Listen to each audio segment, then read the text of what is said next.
The Remarkable People Podcast. Check it out.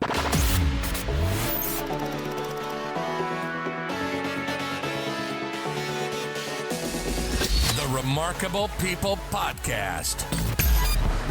Listen, do, repeat. For life. Hello, friends. Welcome to this week's episode of the Remarkable People Podcast, The Jem Fuller Story. This week, we're going to talk with a TEDx speaker, an author, an entrepreneur, a coach, and so much more. But his journey wasn't all rainbows and lollipops. He talks about from his childhood, around 6 years old, having an instant that broke his relationship with his dad on a deep level and left him feelings of inadequacy and just not feeling good enough. He takes us on his journey, how this stuck with him through life, and not only in his 20s, but also into a marriage that probably should have never happened, although he has two amazing boys out of it. So get your pens and paper ready. Be ready to take notes. Jem has a remarkable story, walked across India for a year barefoot, struggled with drug use, and his sister helped pull him out, but also just learned on his own that he needed to take the balance back in his life. And in this episode, he helps not only show us how, but offers you a free promo code to take a class from his website, completely complimentary to our Remarkable People Podcast listeners. And he's doing this just because he wants to help. So there's so much more in this episode. Get your pens and paper out to take notes. And like our slogan says, don't just listen to great content, but do it and repeat it each day, each week, so you can have a great life in this world and an eternity to come. So at this time, let's listen to the Jem Fuller story. Hey, Jem, how are you today? Dave, I'm awesome, man. Thank you so much for having me on your show. I've been looking forward to it. Oh, please. I just told my listeners a little bit about you and your story, and we are all excited to have you here today. So we are going to jump in and just move chronologically through your life from birth, what your upbringing was like, parents, siblings, situation, good, bad, ugly, whatever it was. And we'll go through your life in that method. And wherever you want to stop and land and talk about, that's what we're going to do. Because whether it was what we consider bad or good, those are all the things that made you the man you are today and brought you on your journey of helping people the way you are. So at this time, Jem, tell us, where were you born? What was your upbringing like? Yeah, cool, man. I was born in a town in Holland called Haarlem. I think it was the original Haarlem before the Haarlem in New York. My parents are not Dutch. My father grew up in England and my mum grew up in Australia. They just happened to be in Holland when I was born. So I was born there, spent the first year of my life in England, and then mum and dad moved out to a new suburb in Melbourne, the city of Melbourne in Australia, and that's where I grew up. And, my childhood was pretty boring, really, pretty straightforward, middle class, suburban, kind of, straightforward childhood. Although there's obviously, for all of us, there's landmark moments, and one of the landmark moments for me, upon reflection, looking back when I was 6 years old, look, I loved my father massively, deeply, and he was a beautiful, wonderful man, but he was also a conundrum and he had his own stuff. And I've unpacked a lot of my relationship with my father. He died 12 years ago, and when he died, we were completely reconciled, but it was a bumpy road, the relationship with my father.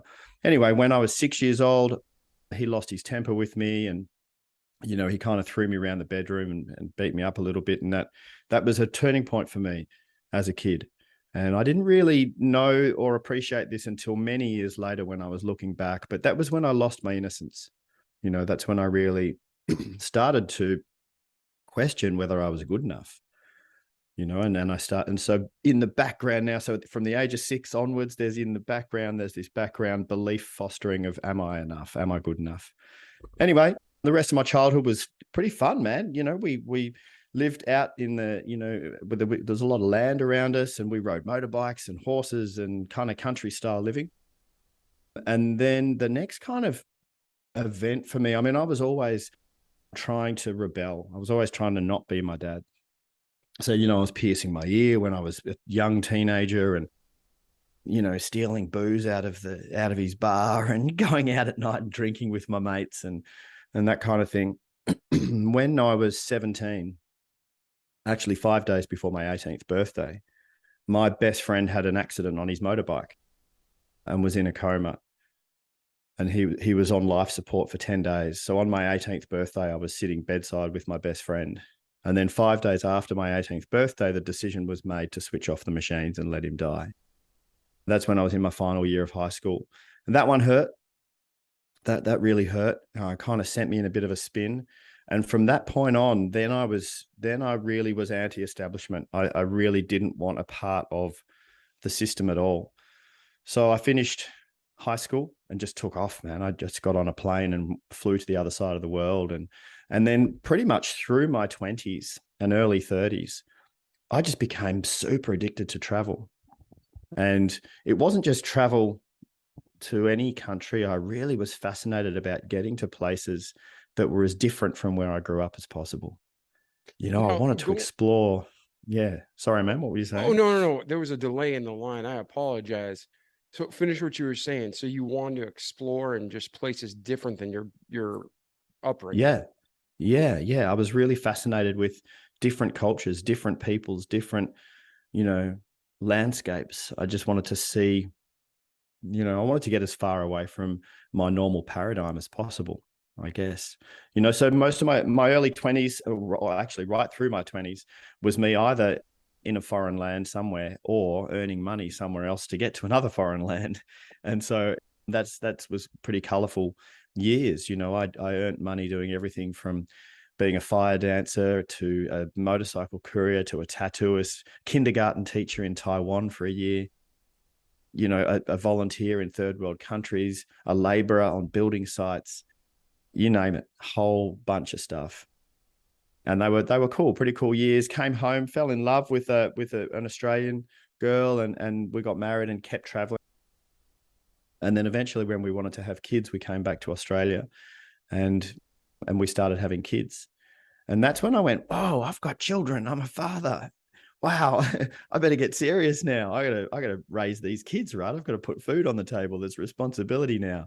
And I had no career. I had no qualifications. I hadn't been in a job for more than a year, Yeah. So I didn't know what to do. And I thought, right, I'm going to get a job in travel because I've been traveling the world for more than a decade. So I got a job with an international travel company. I had a, inverted commas, successful career with them, spent 8 years with them. And the last 3 years of that, I kind of worked my way up the ladder. Mm-hmm. And in the last 3 years, I was in senior leadership.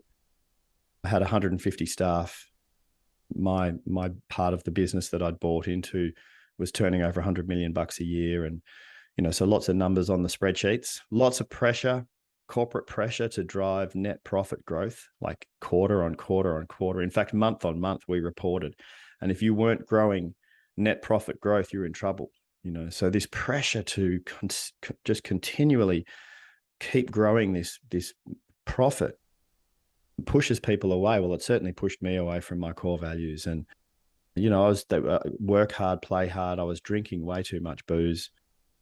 I was working super hard, partying hard, but I wasn't really there as much as I wanted to be for my kids or my wife. And I was deeply sad. Deeply, deeply sad and pretending to be happy, man. I had the Instagram life on the outside before Instagram was even a thing, and people would look at my life and go, wow, you've got the dream life. You're earning lots of money and you're flying business class and you've got your beautiful wife and children and house and white picket fence, so to speak. And so from the outside, it looked all good, but on the inside, man, I was deeply unhappy.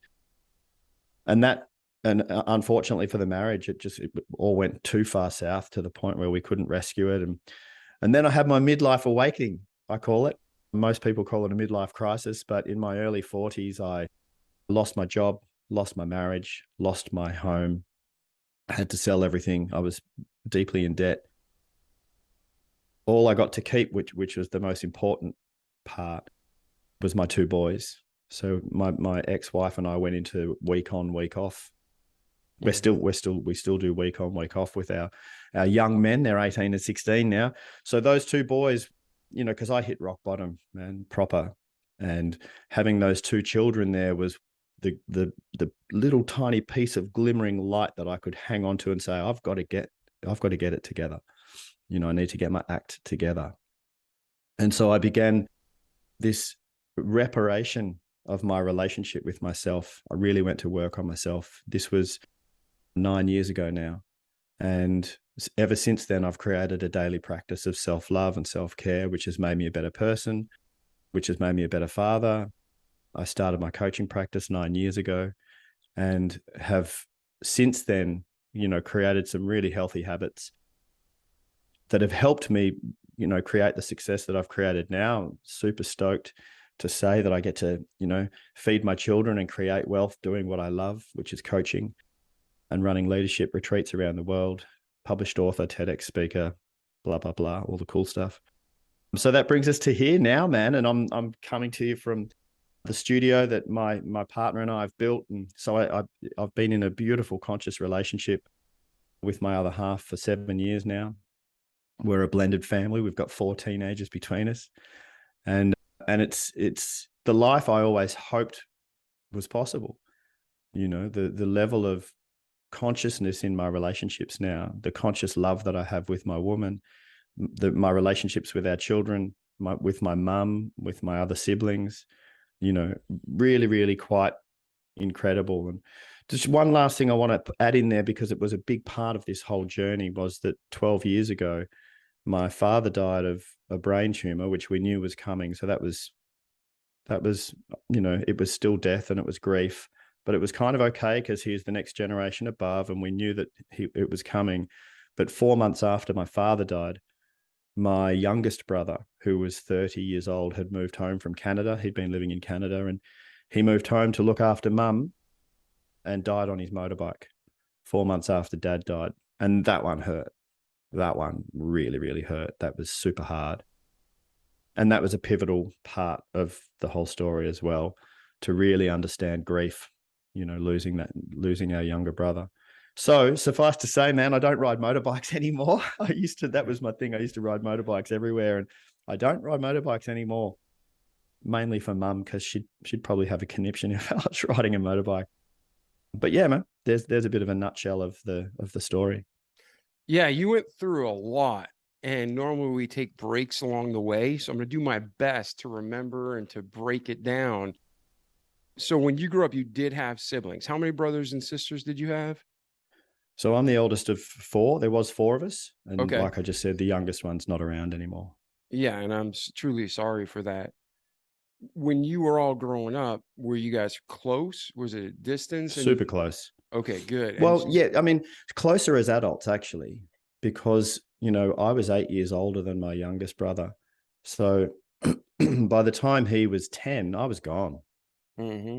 So from his point of view as a 10-year-old and then growing up through his teenage years, I was sometimes there, but mainly I was around the world, and sometimes I visit and stuff, but I wasn't there all the time.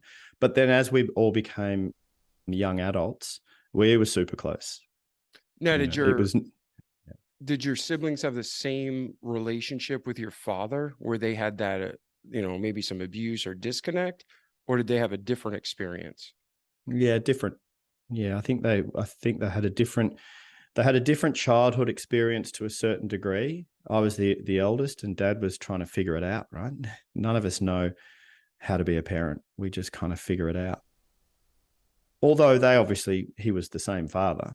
And they had their slightly different relationships with him. And in his later years, he was a reasonably high functioning alcoholic. But he certainly was an alcoholic. He would start drinking at lunchtime every day. And in the end, in the last years of his life, we had to close his business down because he'd run it into the ground. And, look, it's important to kind of make it clear that my father was a good man.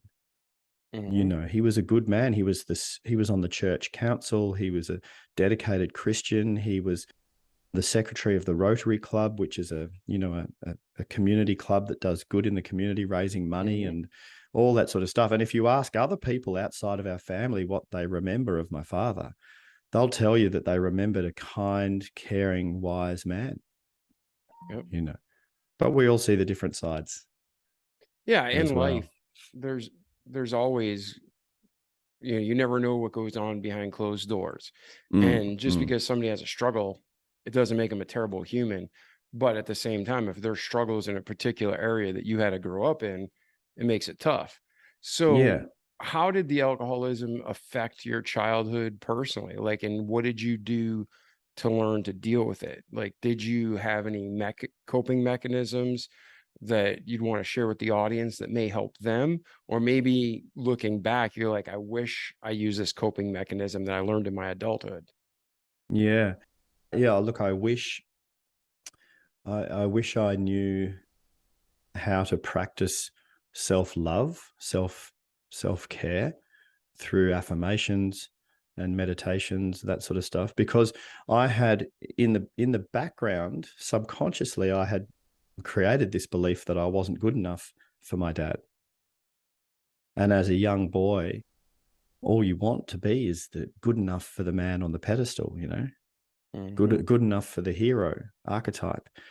And I felt like I wasn't good enough for him. And that played out later on in my adult life, in my earlier adult life, where I would sabotage any success because I didn't believe I deserved it. I put all of my anxieties into the most intimate part of my existence, which was sexual intimacy. And I became very, very anxious in my marriage in that space. And that was torturous, man, because I was too ashamed to tell anyone. So that became a very secret torture. And so, look, I wish I had have known about that. I wish I had have known that his struggles weren't mine. They were his.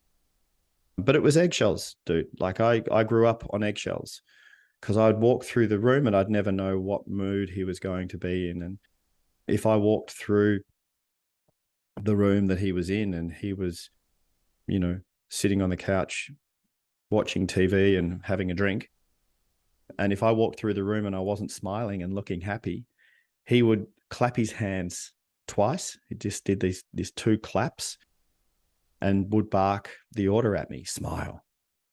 And I'd put on a fake smile because he didn't want to see me unhappy. He just only wanted to see me happy. So he would force me to smile. And man, looking back, that was his way of loving you, you think?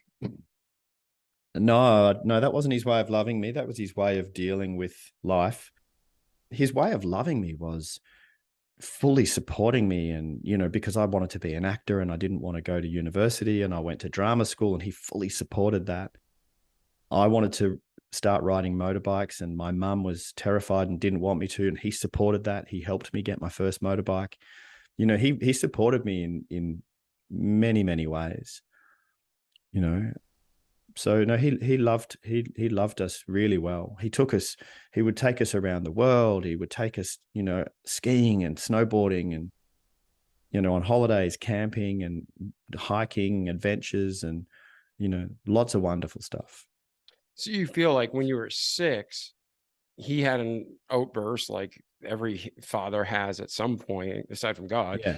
And he did something that harmed you, but that literally put a schism between you guys, or was there more after that one account? There was more. His discipline with us, if we had, if he wanted to discipline us or felt like he needed to discipline us, he would get us to hold our hands out and he would smack our hands.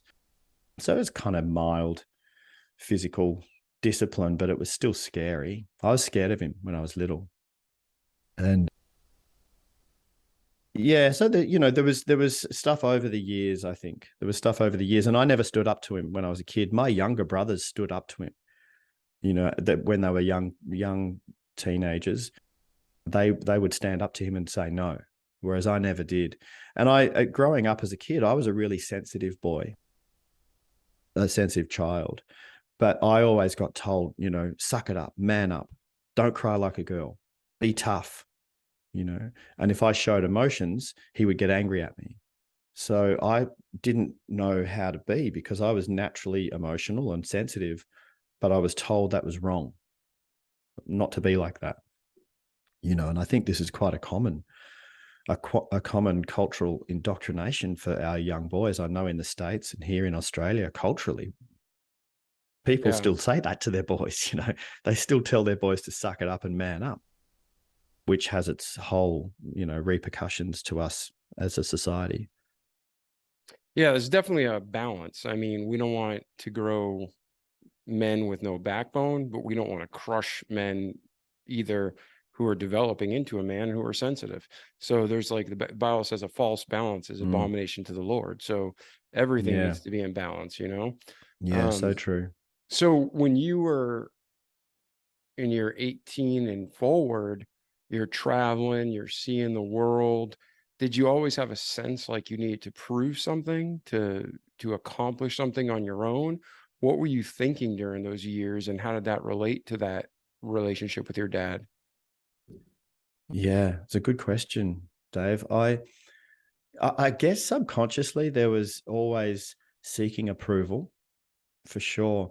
But consciously, if you had have asked me as a 22, 23, 24, 25 year old, if you had have asked me how I identified, I would have told you I was anti-establishment. I was punk, man. I was living in squats in London. I was covering myself in tattoos and piercings back in the 90s. People weren't doing facial piercings really back in the 90s, but me and my crew were. And we were just anti-establishment, man. I just didn't want to be a part of it. I didn't want to, I saw anything conservative as being, the hamster in the wheel, and I didn't want to do that. So I went to the extreme. It's interesting that you talk about balance and how important that is. And my partner and I talk about that as well, that we've found happiness and balance in the middle. But I've been to both extremes. I've been right out to the extreme of punk anti-establishment, and then I've been out to the other extreme of full corporate suit and tie, play the game thing, and now exploring happiness in the middle. Yeah, so let's continue on. You unpack so much good stuff, Jem, but I want to make sure we don't miss any parts of your story. And I want to make sure we give the listeners who are connecting with you as much of the practical help as, steps 1, 2, 3, that they can start their journey of healing. So as we're going through your life, you end up meeting a woman, you fall in love, you get married, you have 2 boys, you said? Yeah, that's right. 2 boys. What would you say was going on in your marriage that led to, the divorce? And then what have you learned from then that now you're saying this relationship is amazing? What was the difference between the two along your journey? Yeah. And that's a big, beautiful question as well, Dave. I think the fundamental part of it that I can own, that is my responsibility, was that belief that I spoke about before, that I'm not good enough, that I'm not enough. And so when we have a belief around something, we inadvertently seek evidence to back up our belief, and at least we distort the information from our environment around us to make it match our belief. So I fell in love with a woman who was evidence to me that I wasn't good enough. And she would tell me regularly, why aren't you more like him? Why aren't you better at this? Why don't you do that? You're not good enough at this. And that was all evidence for me. I chose that, I called that to myself. Now, that's the fundamental part of what was different then to now, because now I have created the knowing, and I have remembered that I am exactly enough, to be me. But there was also a whole lot of other stuff about human behavior that I've since studied, and I am fascinated in human behavior and understanding how and why we operate and how we operate in relationship. You know, when our ego gets in the way of communication, the intricacies of, you know, the difference between feminine and masculine energy and the way that they communicate and relate. Our human behavioral styles, you know, we have this different behavioral styles that we're born with. So the understanding of all of this stuff has just made me a much better partner. You know, it's interesting actually, Dave, my current partner, she didn't show up in my life until I had already rewired my neurology to believe that I am enough, that I'm good enough, and I do deserve happiness and connection and grace. And it wasn't until I had believed that she showed up in my life. And that's when she showed up. And so my current partner loves me completely just the way I am. She doesn't hope for me to be better or different in any way. And as I evolve and grow, which is what we do, she's very happy for that, but she doesn't hope for me to be anything more or less. She loves me just the way I am. And let's stop there for a second and talk about that, because a lot of people, they go from relationship to relationship and they have the same problems over and over again, and they don't see the pattern. And so if you're listening to this now, and I don't care if you're in Australia, New Zealand, China, you know, Madagascar, if you're in New Guinea, America, it doesn't matter. Humans are humans. There's one race, the human race. Cultures are different, but people are people. So when you're looking back at your life, Jem, and your relationships, you had someone with your dad, and we didn't really talk about your mom, so I don't know how much of an impact she played, but she did have an impact. She had a role, whether it was not being there, not stepping in, or whether it was she was the opposite extreme. You can talk about that however you want to, but you went from a relationship where you felt like you couldn't satisfy or you weren't enough to putting yourself right back in the situation with your first wife, it sounds like. Is that a good assessment? Yeah, man. And that pattern would have continued to repeat through your whole life. So you made a beautiful and important distinction that you were ready and you changed so you could accept the gift of your new partner. So what did you do? So for our listeners, taking notes, right? What did you do to start changing Jem so you could be prepared for the blessing that you've been waiting for? Because I'll be transparent with the audience. I grew up with a mom that had narcissistic tendencies, and you could never please her, and I never felt good enough. And guess what I look for in my wife? Someone I couldn't please and had narcissistic tendencies, and someone that I'd have to be Superman. I still wasn't good enough. And it always ends badly. So I learned the hard way. You learned the hard way. But for our listeners, what have you learned to snap yourself out, to be healed, and to get on this new self-love and self-healing, which isn't wrong? God wants us to be joyful and happy and have peace. So what did you do in your life to get to this point, Jem? Yeah. When I had that midlife awakening, I had a realization. I had an experience and a profound experience, and then a realization that there had been this subconscious and now conscious belief that I wasn't enough, that I wasn't good enough. And I realized that, and realized that that was the reason. I was the reason that I'd created the life that I'd created, and was so far away with my connection to divinity, to truth. And I'd gone so far away from that. And so really I wish I could say that there was an easy fix where I just could flick a switch and all of a sudden I believed I was good enough. But there's not, unfortunately. You have to go to work and roll up your sleeves and do the work. But I came across different books based off the understandings from neuroscience around neuroplasticity and how our brain is changing and the neurology of our brain, the wiring, so to speak. We can have something to say about the changing of that. When neurons fire together in a particular sequence, so for example, to say any sentence like, I am not good enough, to say that sentence Neurons have to fire together in a particular order. When they fire together repetitively over time, they kind of wire together. They become a path of least resistance. They become like a reflex thought. So we have these reflex thoughts, which are our beliefs. And we, like I said earlier in our chat, we kind of distort the information from the environment around us to match our beliefs. So if you believe that life is tough, you will have a tough life. If you believe that people are horrible, nasty, then you will meet horrible, nasty people. It's kind of like a self-fulfilling prophecy. So I had read some books saying that we can change our wiring through high repetition. And so I created an affirmation. I am good enough just the way I am. That was my affirmation. And I went to work and I said it out loud many, many, many times a day.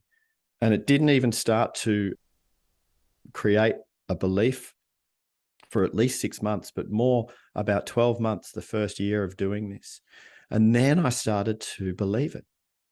I started to believe my own hype. I was literally consciously brainwashing myself to believe that I am enough just the way I am. And then as I started to believe it, I was like, oh, wow, of course, everybody is enough. Everybody is exactly the right amount of everything to be them. And I shouldn't be more like anybody else because I'm not. I should be just like me. And of course, as we move through time and we evolve, hopefully we expand into our potential and we continue to improve along the way. But I came to a deep understanding that I still practice in my daily meditations and affirmations, that everything that's happened in my life up until this moment should have happened. Why? Well, because it did. Can't change it. Can learn from it, can learn from all of the experiences and interactions, and I can learn from the ups and downs and the challenges and the joys and the triumphs. I can learn from all of it, but it all should have happened exactly the way it did because it did.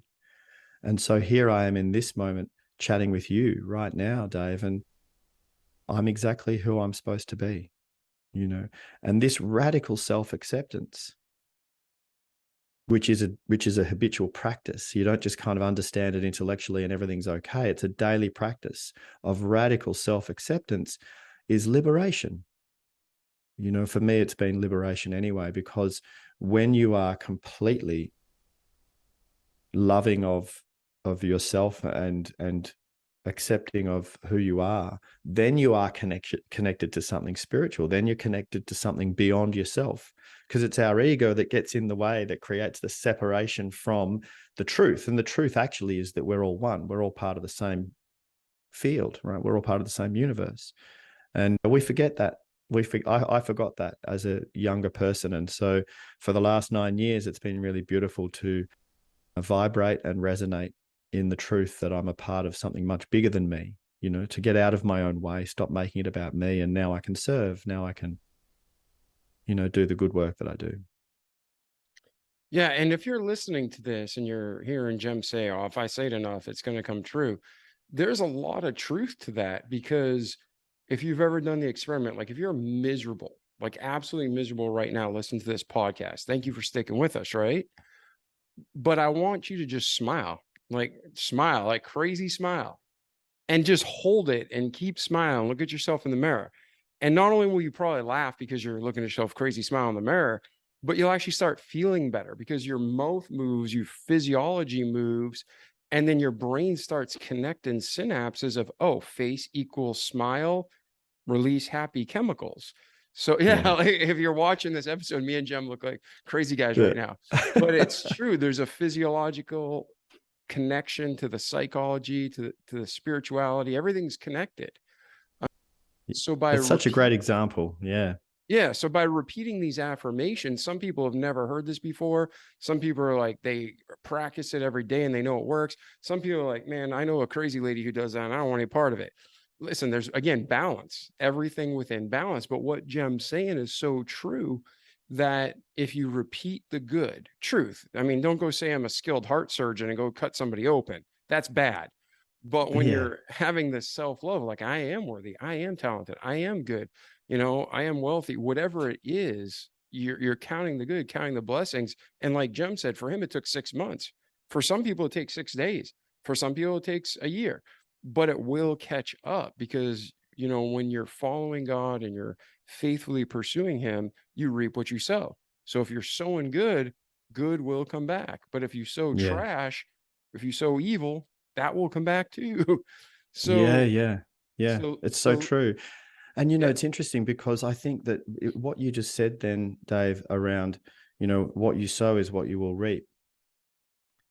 When you create, because we experience life, us humans, we experience life in our mind, right? So there's life around us, the environment around us, and we receive all of the information from the environment around us through our senses.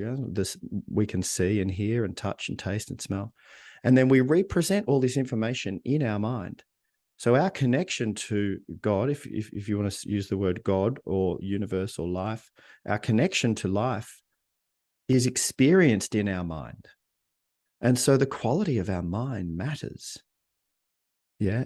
If you are generating whatever quality of your mind you're generating, that's what you will project and that's what you will perceive. That's what you will receive. This is the reap and sow thing, And if you are creating a place of turmoil and horrible stuff, then that's how you're going to go out and be. And that's what's going to come back because it's all in your mind as well. And yes, we impact the world around us 100%, but the quality of our mind matters, and we can curate that with love and care. We can create daily practices, little 1% habits of self-care, self-love. I still look in the mirror regularly, make eye contact with myself and say, hey, dude, I love you. You're a good man. Go out and do good work. Go out and contribute in whatever way you can. You're a good person. I still say that to myself regularly. And I think it's important, Yeah, I have a sticker. Did you ever see the Bill Murray sticker? I think it was from one of his movie not Taps. It was the military movie he made that was hilarious. He's like, "You're awesome." Right. And I got that on my refrigerator and I'm like, "You're awesome, Bill." And he's like, "You're awesome." And it's good, healthy. It's good for you, especially when so many in the world are just negative, not even towards Yeah. you, just everybody's blah, blah, blah, blah, blah. It's all negative, that you Yeah. need that positivity and you need that love. And sometimes you look in the mirror, all of us do it, and we're hypercritical. And Yeah. sometimes we Yeah. look in the mirror and we're like, not too bad. So it's like you Yeah. want to harness those good moments and keep repeating them, not to get a fat ego. And that's going to be Yeah. my next question for you is we just talked about kind of your journey and the prison it was really making for you. And then you had that, instead of the midlife crisis, you had that midlife awakening. And so now you're seeing that you had to get real with who you were and address the ego and say, no, this is who I was, good, bad, or ugly. This is who I was. And then once you accepted that, it sounds like you went to, okay, now I'm going to set a vision of the man who I want to be and start those affirmations and working towards being that. Like you said, 1% a day, 1% steps. Yeah. First off, is that tracking right? Is that the first couple steps of progression? Yeah. You've put that together well. I've had 2 identity crises in my life, one in my late 20s. And after that that was a breakdown. And I spent a year, or actually closer to 2 years, wandering around India and the subcontinent of India and Pakistan and Tibet and Bangladesh. And I really was on a search to try and understand who I was, because I'd lost myself.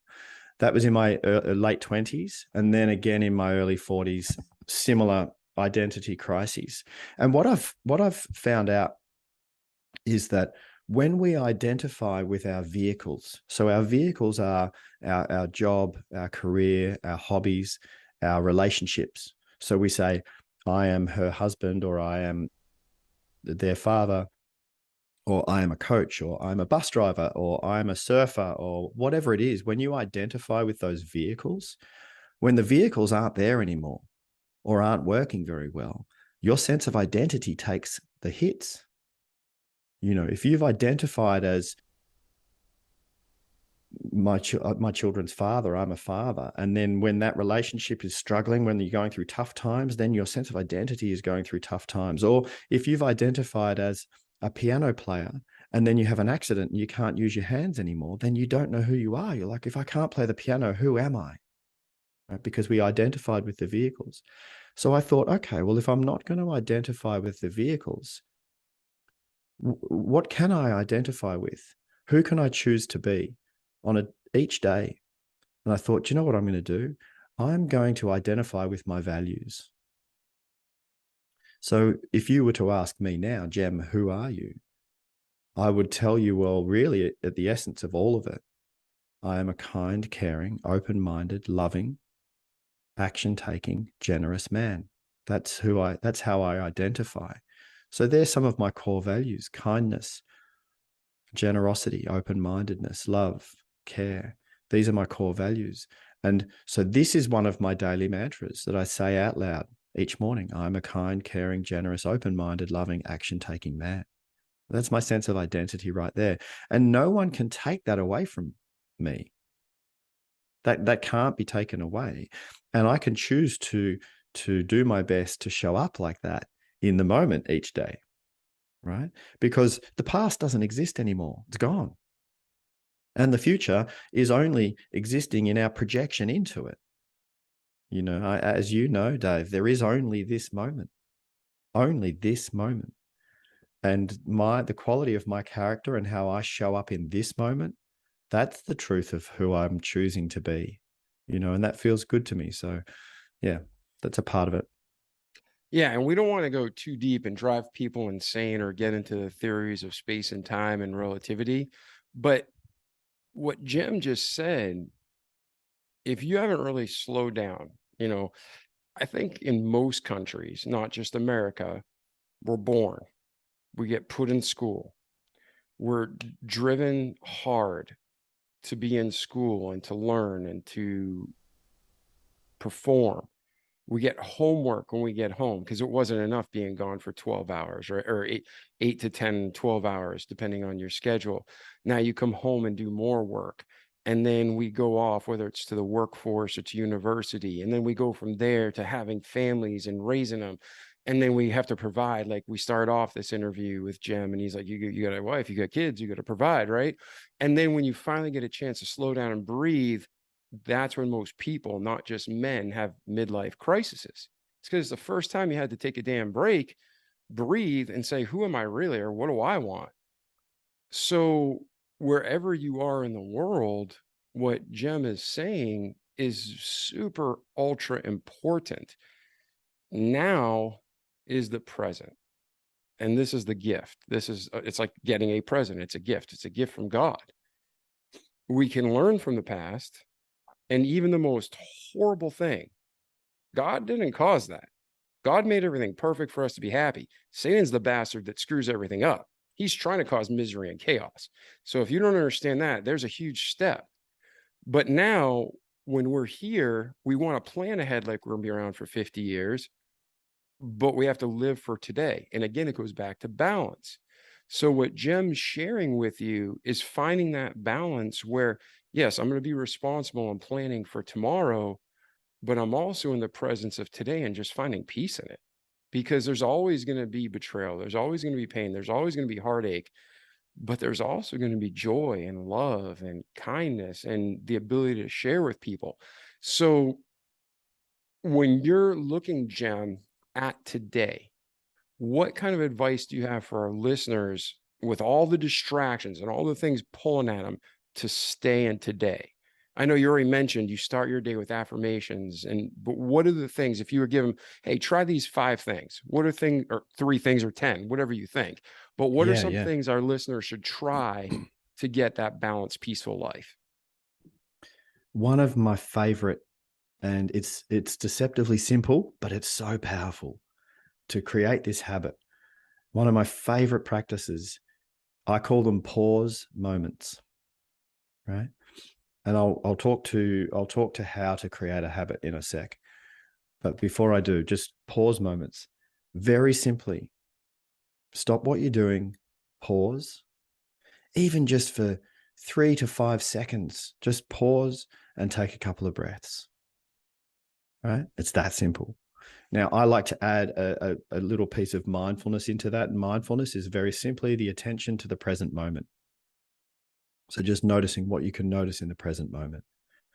So I pause, take a breath, notice what I can notice, and then continue.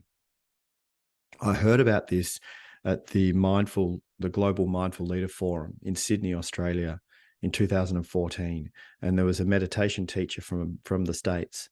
And he said, pause often. And it was just the right time for me to hear it.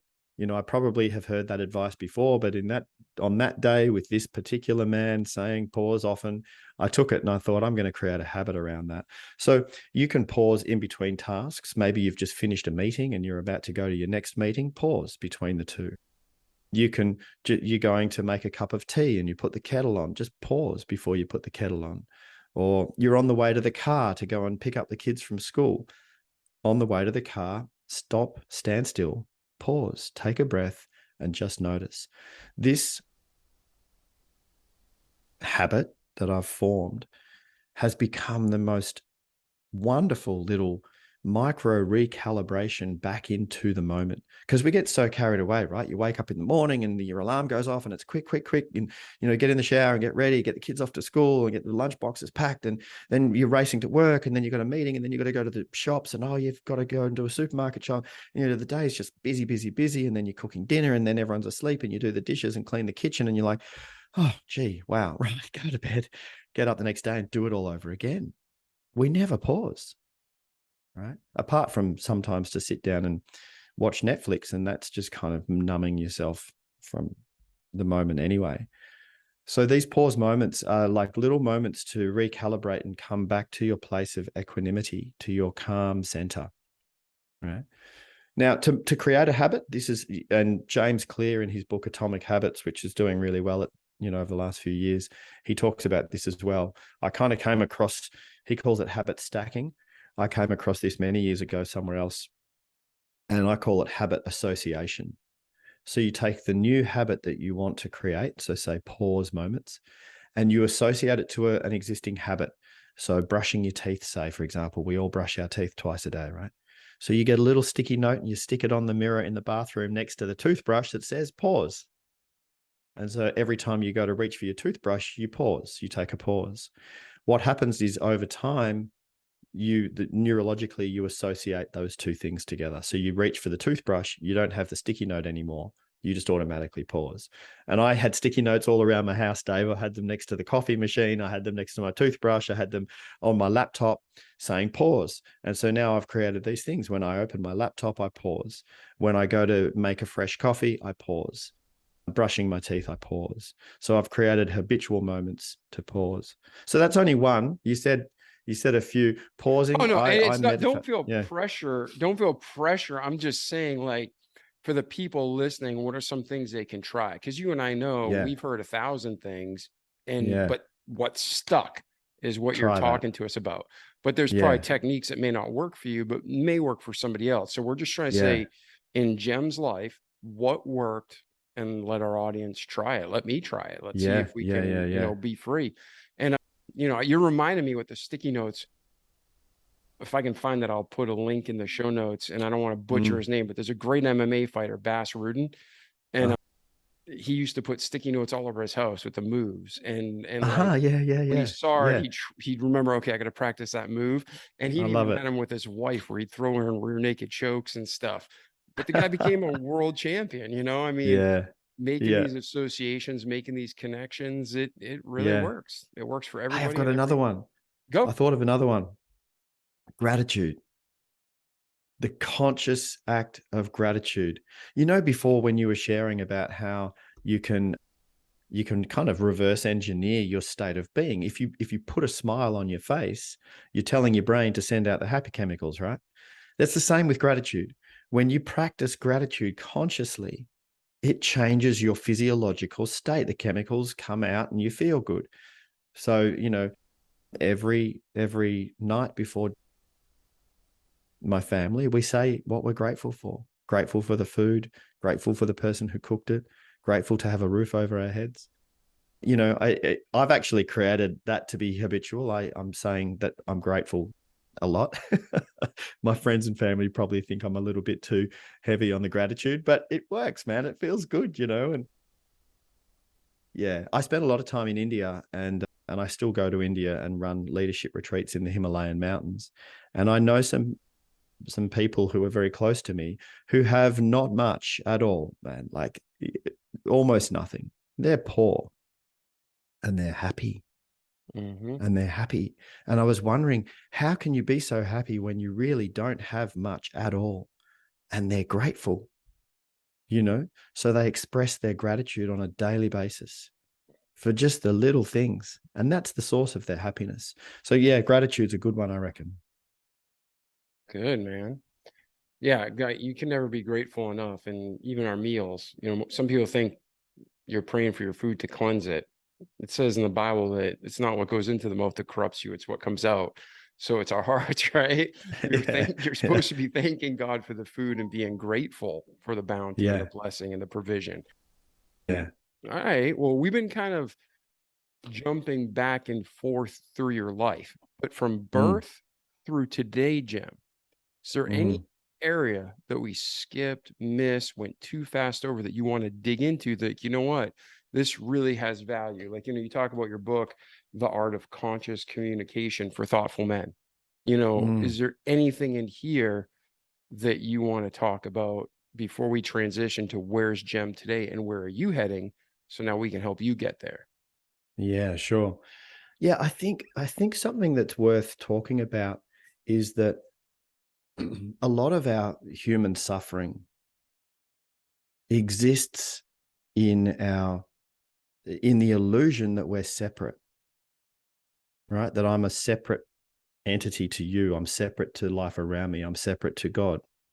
That I'm cut off and separate. And there's suffering in that, in the ego. Ego is not necessarily a bad thing. Ego is just our sense of identity, and it's functional. I mean, we've all got one, so we must need to have a sense of identity. It helps us get through life and do what we need to do in a very pragmatic, practical sense. But we do a lot of anguish and suffering in our ego, in our taking ourselves so seriously, and our woes and our troubles, and the fact that I'm separate from life. And for me, the remembering that I am a tiny, tiny, tiny part of the much greater system, of the whole life energy, that I'm a part of it, that you and I are intrinsically connected, that has been a real liberation from suffering for me. It's not so much about me anymore. It's more about, how can I serve? What good can I do? What good conversations can I have? That's why I was excited to come and have a chat with you, man, because you're doing beautiful work. And so how can I play my part to help? And yeah, and I think that's a big part of it. So just remembering, yes, I'm a human being, and yes, I was born here, and this is my story, and this is who I am. And at the same time, the balance that I'm also a part of the greater system of God, as we all are, and that we're all beautiful in that way, and we're all from the same stardust, so to speak, literally, like very literally, Yeah. No, let's do this. Let's try to first off, thank you for saying that. That ties everything together so well and leads us to this next part. So we all have a journey, and we all make some really dumb decisions, really bad decisions. And Satan's going to always, I always think when you look at hunting, you can sit down and watch, the Animal Channel. I don't know what it's called in your country, but like we have like Animal Planet or whatever in America. Yeah. National Geographic. Well, what does the prey always do? What's the hunter always try to do? They try to isolate its victim, right? And that's what Satan does with us. He wants you to feel away and alone and abandoned, so he can pounce on you, right? And ruin you. So I've made terrible choices in life that Satan tried to trick me that, you can't recover from that. What's one or a couple really bad decisions you've made in your life, Jem? And how did you overcome that mentally? That's to say to yourself and to Satan and anybody else who's accusing you, like, that's a lie. yeah, I did do it, but now we move on and we grow and we help other people with that knowledge. Yeah. When I was in my 20s, before I had that breakdown I was talking about, I made really bad decisions, man. I started using drugs, and yeah, and it could have gone, it could have really, I could have actually, that could have been the end of me. I got lost.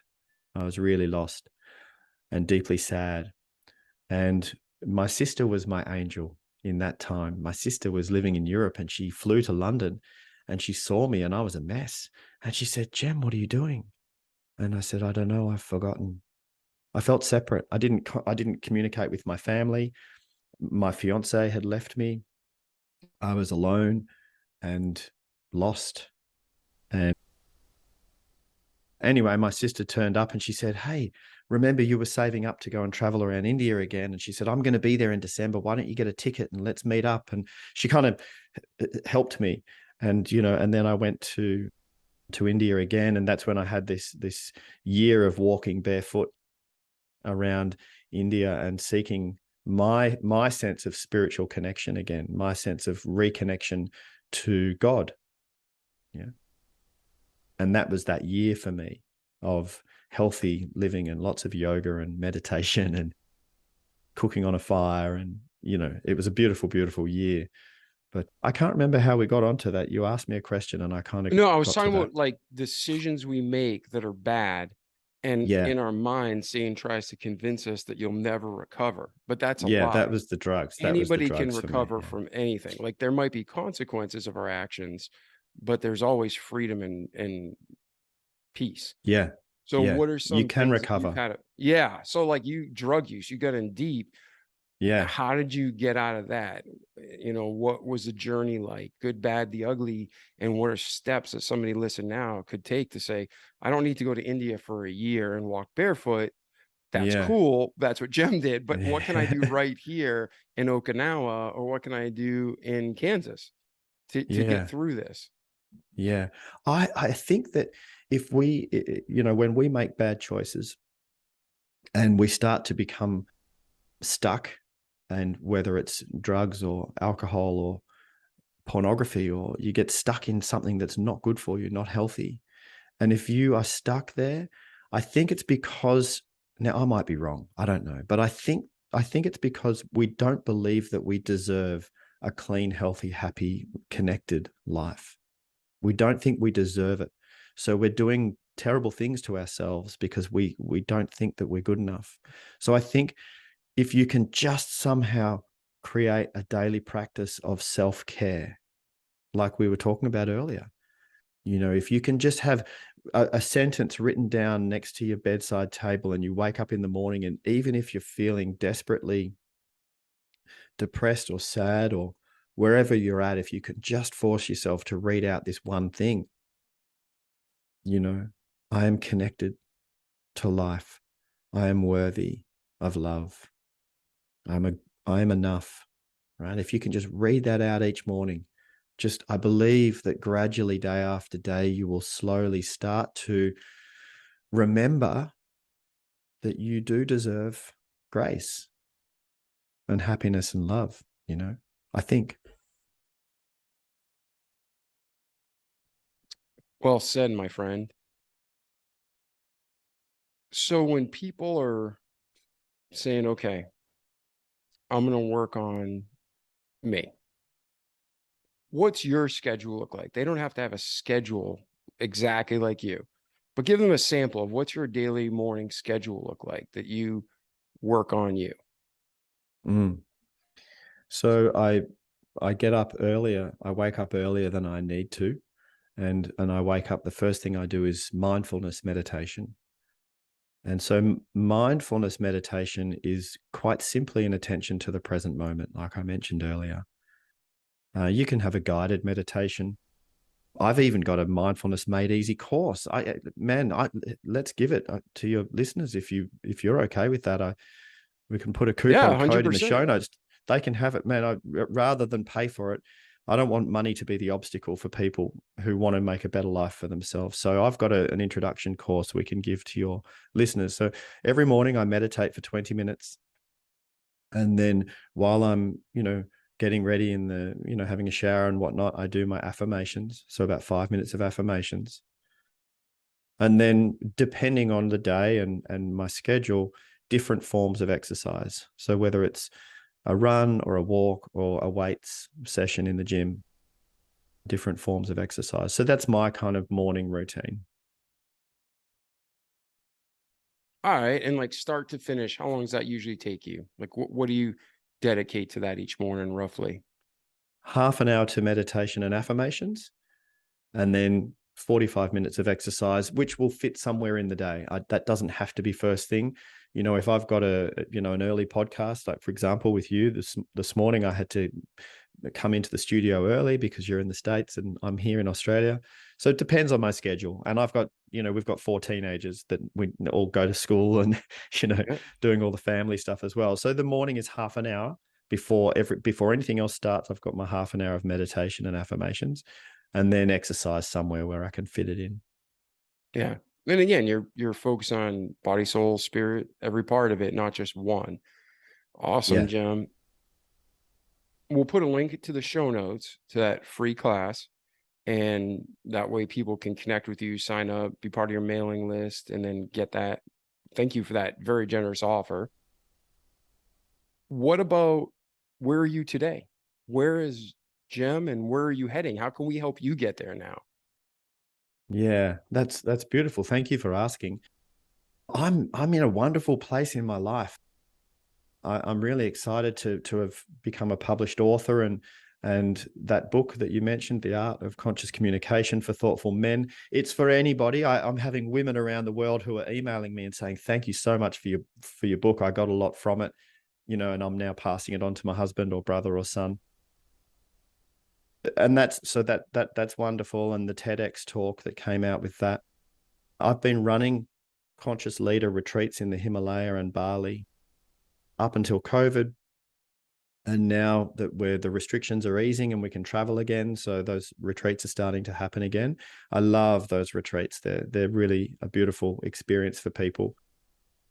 And my partner and I run them together, which is lovely.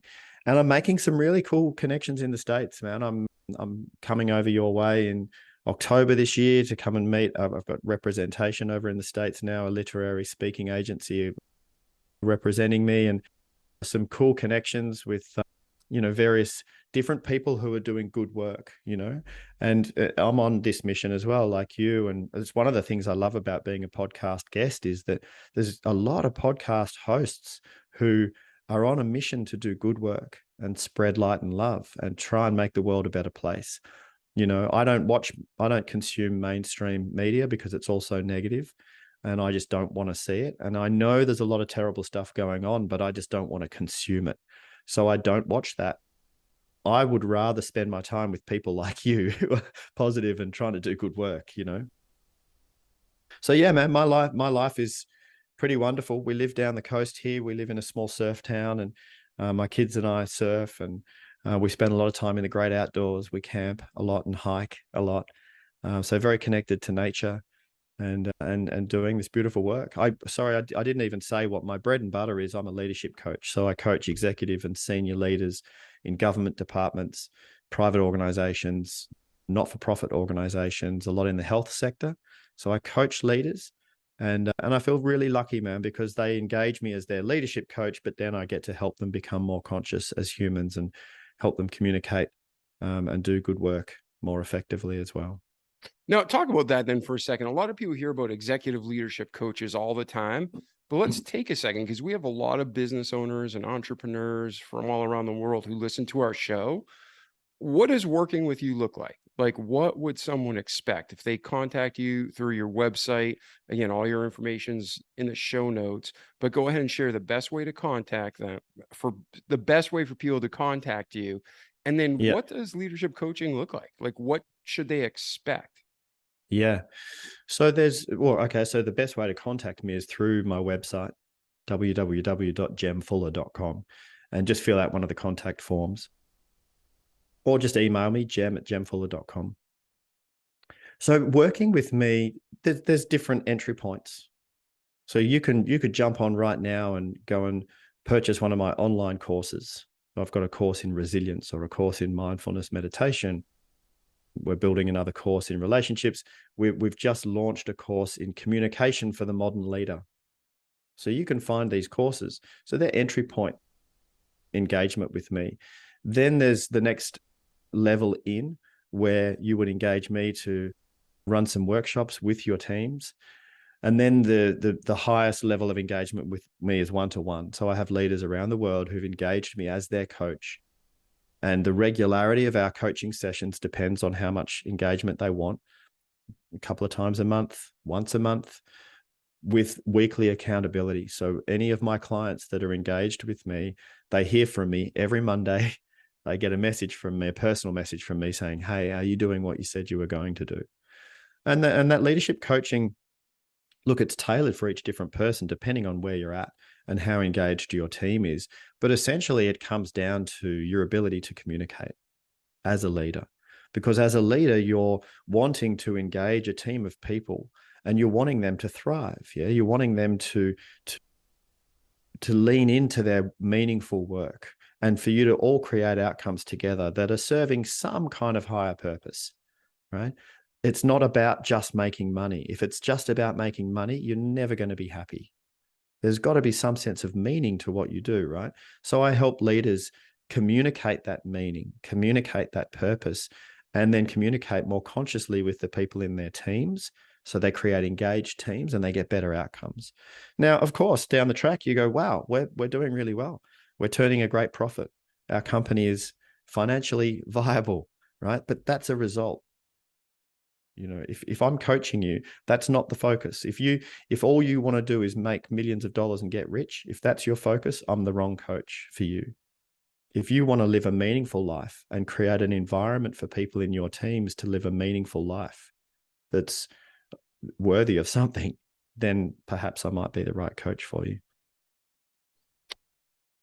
Excellent. Yeah. And I echo 100% what you say, that if you're looking just to make money, it's a shallow hole you're digging yourself into. It's not going to end well. So make sure you have that substance and purpose that God intended for you so you can have peace and joy, and let Jem help you get there. So Yeah. Jem, between your birth and today, anything else we forgot or any closing thoughts you want to leave with our audience and community? Wow. 51 years to look back over. No pressure. Man, I feel blessed. Yeah. I feel blessed. I really do. I feel very, very fortunate. I feel blessed to have been born to the parents I was born to. I feel blessed my formative years, right through my teenage years. I was at church every Sunday, and the Christian foundation was my moral foundation of what's right and wrong. And so that I feel very grateful to have had that. My sense of connection to God now is not through any one particular path. It's more openly spiritual, but I'm definitely a spiritual person. And I believe that as long as we're here, we may as well connect with our sense of purpose and meaning and try and make the world a better place than when we turned up into it, And I feel very lucky to be doing that. So have I left anything out? Probably, man. 51 years. There's going to be more stuff in there for sure. But that's the essence of it, I think, Oh, I just meant when you're like, I don't want you to look back and be like, oh, I can't believe I forgot that. That's like a core of my story. Or, man, I really wanted to say that to help people. All right. Yeah. Well, Jem, you truly are a remarkable man. Thank you for being on the show with us. Ladies and gentlemen, thank you for listening. Hopefully you not only enjoyed Jem's story and just getting to know Jem, but you connected. But now you're going to do, like our slogan says, don't just listen to great content, but do it. Repeat it, just like Jem said, each day, so you can have a remarkable life in this world and, more importantly, in eternity to come. So I'm David Pasqualone. This was our friend Jem Fuller, and we both love you. Thank you. Hope to hear from you. And for me and the next guest, we'll see you in the next episode. Jem, thanks again for being here, brother. Thanks, Dave. Thank you so much.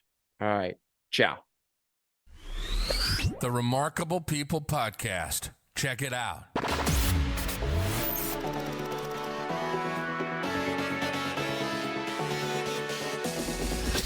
Remarkable People Podcast. Listen, do, repeat. For life.